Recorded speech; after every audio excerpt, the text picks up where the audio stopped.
Yes, hello, welcome everybody, it's Chris here from the Ministry of Dice. I'm back again today with another one of my video presentation thingamadoodads, and this video today is the latest installment of my affiliation series. We're going to be taking a look at the Brotherhood of Evil Mutants, but this time with a little bit of a twist.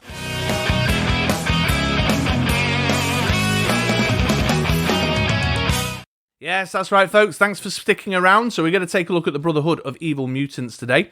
If this is your first time around these parts, then the affiliation series is pretty much what it says on the tin. I've been looking back through the history of Dice Masters and going over various affiliations that have appeared in the game, talking about highlight cards, combos, team builds, playing it as a single affiliation team. This one is a little bit different. It's got a twist for a couple of reasons. The first is that traditionally I'm looking back over the affiliations, looking back at historical sets, whereas in this video, not only am I looking back, but there's a little bit of a look forward at some upcoming releases and the Brotherhood of Evil Mutant cards that we'll be seeing in future sets, Dark Phoenix Saga to be more precise. It's also got a bit more of a twist because I'm going to focus a little touch more on the comic book lore and talk a little bit more about the inspiration, you know, the comic book storylines and narratives that have inspired some of these characters. Only a light touch on that, but that's what I'm going to do. Stick around though, because some of these cards in this video may be of particular interest if you are a follower of spoiled cards. I will say no more. I'm not even going to call it out. Let's see if you notice. So the Brotherhood of Evil Mutants then are a long-standing set of X-Men villains. They first appeared in issue 4 of the very first volume of X-Men in 1964. They are led by Magneto and have been brought together by his philosophy of mutant supremacy. They refer to themselves as Homo Superior, and they are, to all intents and purposes, a villainous terrorist organisation that is trying to topple Homo sapien political structures and systems and terrorize human beings to position themselves as the superior leaders of the human race. And so you can't really build a Brotherhood of Evil Mutants team without looking at Magneto to begin with, and there's a number of cards that sort of acknowledge his founder leadership role in the team. We've got Magneto, House of M there from X-Men First Class, which gives your Brotherhood characters Infiltrate. There's Magneto, Homo Superior from the X-Men Forever campaign box. Your Brotherhood character dice get +1 attack and +1 defense for each different active X-Men character on both sides, which is interesting. Slightly cheaper at a 5 cost too. There's other Magnetos actually with the affiliation in that set. That's just the one I've focused on. You've got Magneto, the Brotherhood, which is a promo card from an in-store organised play promo kit. When fielded, you may field a Brotherhood die from your use pile at level 3 for free. That's quite sweet. And then you got Magneto, founder of the Brotherhood from the upcoming Dark Phoenix Saga set. While Magneto is active, when one of your Brotherhood character die is KO'd, KO target opposing character die. And he's also got the really handy prep global there to help you develop some ramp. He's an expensive card. You know, we've got 5, 6, 7 in the purchase cost there. His fielding costs as well, 1, 2, 3, very top heavy on the fielding costs. That's something you have to prepare for. I've just selected these 4 really because they directly call out the Brotherhood affiliation in their game text, but I don't feel like you can build a Brotherhood of Evil Mutants team without putting Magneto on, really, because he's just, you know, he's the classic leader of the team, and he's the founder, and, you know, many iterations of the Brotherhood of Evil Mutants over the years have been led by Magneto. So there's some examples there you might want to look at, but you can get all the other original lineup with Brotherhood affiliations as well. Here's Toad. I've got the common and the rare here on the screen because I think these are nice team player pieces. The common there, secondary mutation, has Awaken, so when he spins up, deal 2 damage to target character die, but then he has Team Watch that initiates his spin up a 1 level, and Team Watch, if you're unaware, is initiated when you field a character of a shared affiliation. So if Toad is out in the field and you put another Brotherhood of Evil Mutant character into the field, he'll spin up 1 and kick his Awaken off. Also, the rare's got Team Watch 2. Move a die from your opponent's prep area to their bag. Kind of useful, but only in specific situations. But I love the fact that they've put Team Watch on the upcoming Dark Phoenix Saga Brotherhood cards. We'll see some more in a moment, and to really acknowledge the fact that they're part of that team. Although notice the fielding cost, the painful fielding cost, once again, 1, 2, 2. Other original lineup Brotherhood characters are available. Here's an example of a Scarlet Witch from the X-Men First Class set. Hexes and O's, Hexes and Oo's, Hexes and Zeros. I don't know how you're supposed to say that subtitle, but she has Awaken also. Roll a Brotherhood of Evil Mutants character die in your use pile. If you roll a character face, you may field it for free, otherwise return it to the use pile. So that's a nice way of circumventing some of those high fielding costs. You could get like a chain of events going where you have that Scarlet Witch, you awaken her, you roll in a Magneto, field him for free, the 7 cost one from the promo kit, and then grab another Brotherhood of Evil Mutants character and field it at level 3 for free. So she's quite nice. You could kind of create this sudden chain of events if you've got the ramp to afford them all, of course. So there's Scarlet Witch. I've also got a Quicksilver and a Mastermind here. I've put Quicksilver Terra Genesis on there just really as a troll because that's a minefield of rulings in his game text there. You may pay a bolt. If you do, during your next main step, field Quicksilver for free on his level 1 side. That's for you, Zach. And then Mastermind, Jason Wingard. I think this is an overlooked card, actually. I quite like this one. I've been trying to make it work a little bit when I've been playing with Andy. Before declaring blockers, you may roll one of your active Mastermind dice. If it shows an energy face, KO it. Otherwise, remove X attacking character dice from the attack zone, where X is the rolled dice level. It remains in the field zone at its new level. So just a really fun risk versus reward card there. He's often overlooked because of the Hellfire Club version that doesn't take damage during combat. But when you're building a Brotherhood team, this is your option. And I think it's interesting. It's just interesting and casual and janky and fun and involves me rolling my dice more frequently. So why not? But yeah, I often think that one's overlooked. I think it could be curiously fun. So yeah, there you go. You can definitely build the original lineup, although of course there's only 5 of them, so you would need to be looking outside the boundaries of the original lineup, other subsequent Brotherhood teams to form a full 8-card team. But there you go, there's the original lineup for you.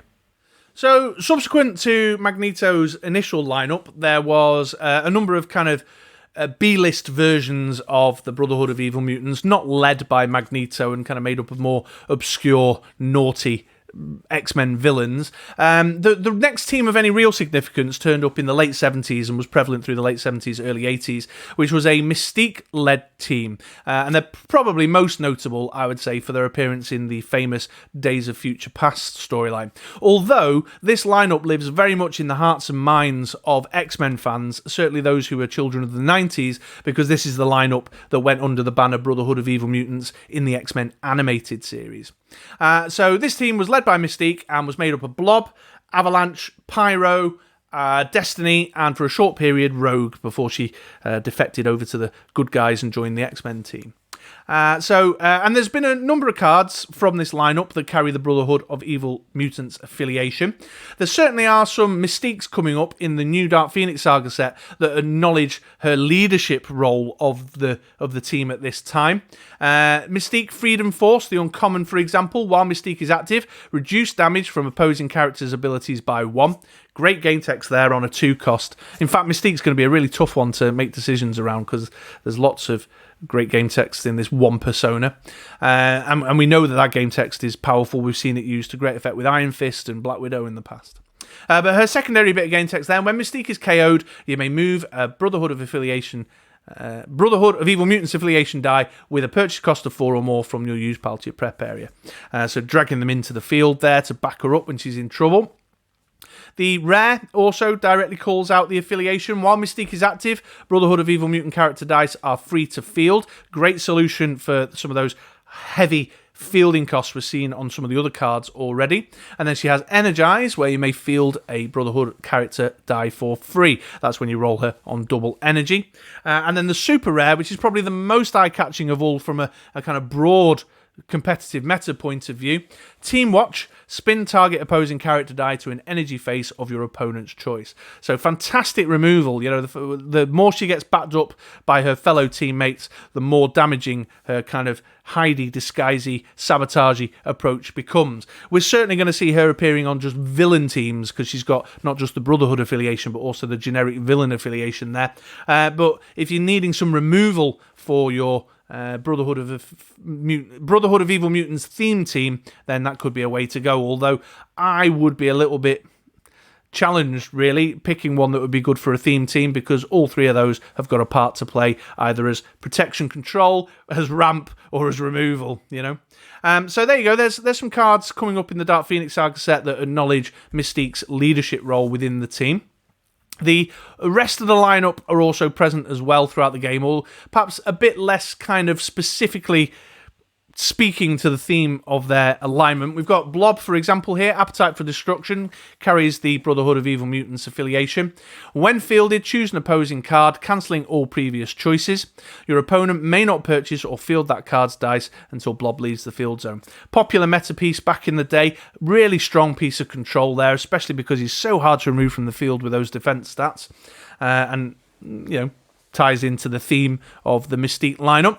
Here's Avalanche, Quake in Your Boots. While Avalanche is active, when a villain character die is fielded, deal 1 damage to all opposing character dice. So a nice large area of effect board clear opportunity there. Although it's villain, not Brotherhood of Evil Mutants. And what you may have noticed is that a number of the cards have the Brotherhood affiliation but don't have the villain affiliation, mostly the Dark Phoenix Saga ones. This is because of what's been going on, of course, in the storyline at the moment, in the X-Men storyline, where you've got Brotherhood characters who have been rolled into the island nation of Krakoa, had all their sins of the past pardoned, and are now kind of just living, contributing members of the Krakoan community, the mutant community that's formed on Krakoa.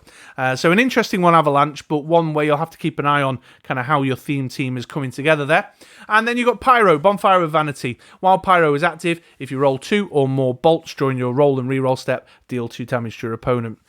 So a potential win con, although the bolt synergy is not as strong. There's, we've seen Quicksilver, for example, and Pyro himself, but there's not a great deal of bolts. So you might want to expand your borders, look at Brotherhood of Evil Mutant characters that have appeared in earlier sets, like Uncanny X-Men, who carry the villain affiliation, but not necessarily the Brotherhood of Evil Mutants affiliation. Because, as I mentioned, and here's an example, there's a number of Brotherhood cards that don't carry villain as well, because, as I say, what's going on in the storyline. Here's MGH dependent from the upcoming Dark Phoenix Saga set. When fielded, lose 1 life and has Intimidate, which is a card I'm sceptical about how much I'll use, to be honest. So yeah, there you go. There's the kind of Mystique lineup, which has been popularised by the animated series, and from that period of time in the late 70s and early 80s, where they appeared a few times. So there we go. Now, over the years, the Brotherhood of Evil Mutants has seen a number of kind of floating members who've kind of joined or moved in and out or have been recruited for a particular purpose at any one given time. And there's been loads of kind of different iterations as the lineup has changed for various purposes. And so the game of Dice Masters acknowledges that. It acknowledges that there's kind of different versions of the team that exist either in a specific moment in time or from a different reality, from an alternate universe. One great example of that is Sabertooth. So Sabertooth is a prominent Brotherhood of Evil Mutant character in the Bryan Singer X-Men film. He's a significant Brotherhood member from the Brotherhood of Mutant Supremacy that appeared in the Marvel alternate reality called the Ultimates Universe, Earth 1610, and he's just kind of cropped up. He's got a relationship with Mystique, he's got a relationship with Magneto, and has kind of cropped up on a few lineups. He was on a version of the team that was led by Wolverine's son, Daken, at one point as well. So all of the upcoming Sabertooths from the Dark Phoenix Saga set carry the Brotherhood of Evil Mutants affiliation. Interestingly enough, doesn't have the villain affiliation, which I'd have thought they might have done, because there's a kind of storyline event where they sort of look at Sabertooth and say, can we forgive his sins of the past? Also still being actively murderous at that time. They're forming their mutant nation of Krakoa, and so they kind of banish him into exile in this in a very kind of dark way, actually. So I'm surprised he's not got the villain affiliation. There's only one of the Sabertooth cards with the Brotherhood affiliation that actually calls it out in the game text, and that's the rare on the right-hand side of the screen there. When Sabertooth attacks, your Brotherhood character dice get +2 attack, and he has Team Watch. Target character die can't block this turn. So really powerful. He's kind of win condition potential for your Brotherhood of Evil Mutants themed team, because he gives them all that big stat bump, and then he's got a little bit of extra juice where he can create a character not being able to block. And when you kind of combine that with things like intimidating blobs and spin down mystiques, there's an opportunity really there to thin your opponent's field super suddenly, and then attack and make all your Brotherhood of Evil Mutant characters really threatening with a not insignificant stat bump of +2 attack each. The other two Sabertooths don't really tie so much into the theme of the team, but they're interesting nonetheless. Sabertooth, the common, am I interrupting? When fielded, KO target Wolverine character die, or any target character die with a while Wolverine is active ability. Really, it's important because it's got inset synergy. There's a number of characters in the X-Men affiliation from Dark Phoenix Saga that have while Wolverine is active, so it may be a powerful draft card. And then you've got the uncommon here, Do I Smell Weakness, which I believe is a X-Men animated series reference. Sabertooth gets +1 attack for each opposing character die with 2 defense or less, because he loves preying on the weak. So you may want to introduce one of those other ones into a Brotherhood team, but I think the vast majority of times you're going to go for the one with the direct synergy and put the rare in. But great artwork, interesting character, gives a little bit of statty meat to the team if you're relying heavily on Mystiques and Toads and the like. But all 3 of his rarities in the upcoming set carry the Brotherhood affiliation. Let's take a look at a couple more cards that carry the Brotherhood of Evil Mutants affiliation, then, that sort of acknowledge this constantly rotating membership, these floating in and floating out team members that it's had over the years. The first one is from the X-Men Forever campaign box. It's Black Tom Cassidy, Plans in Motion. He's got fast and call out, 2 great keywords that tie together really well, especially with those attack numbers 3, 4, and 5. He's nice because he's removal that takes place in the attack step, because you can attack with him, force a target character to block, and then use the fast to KO them, and he still survives into the next turn, which is a little bit more difficult to counter than the type of removal that sometimes takes place in the main step. Not particularly thematic in terms of his Brotherhood affiliation, but certainly thematic because it's all about his trusty shillelagh that fires nasty laser blasts and things. Quite a significant character through the early 80s, and quite significant now, actually. He's a guy with a lot of responsibility on the island of Krakoa presently. Next on the list, we have Juggernaut. A very themey card, but again, not themey in terms of his synergy with the Brotherhood of Evil Mutants affiliation, just themey because of who the character is and how he operates. Nothing can stop me. When a sidekick is KO'd, Juggernaut gains +2 attack and +2 defense, which is just kind of speaking to the fact that he's just this big, hulking, charging beast of a character who just gets fired up and more powerful as he squishes the little people who get in his way, So handy if you need a little bit of extra muscle for your team, although quite a high cost, quite a high fielding cost, and perhaps one that you would put on the reserve pile for if you've got a spare slot. And then finally we've got Dark Beast here, who incidentally led an iteration of the Brotherhood of Evil Mutants team in recent years. Human experimentation. When Dark Beast blocks, corrupt 2. So that keyword there forces a player to draw 2 dice from their bag. They put 1 in the use pile and return the rest to the bag. If the die you place in the use pile is a sidekick die, draw and roll a die.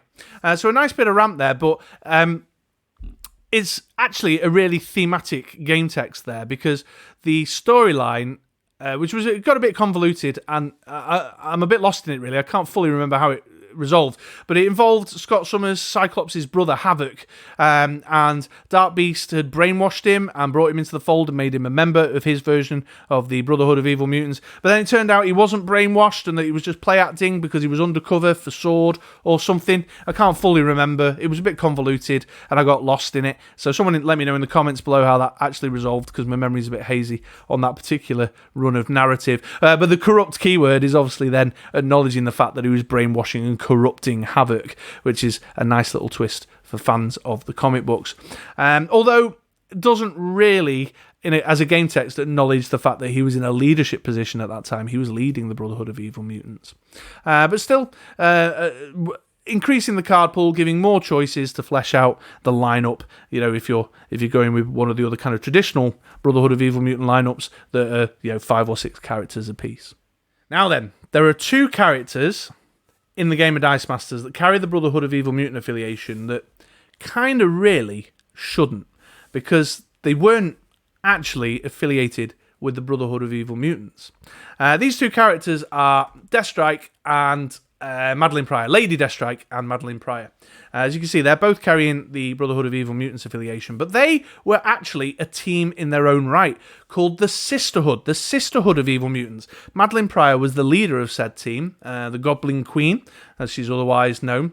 So, they carry the Brotherhood affiliation, and they've got Brotherhood-related game text. Look, while active, when you field a Brotherhood character die, Lady Deathstrike gets +1 attack and +1 defense.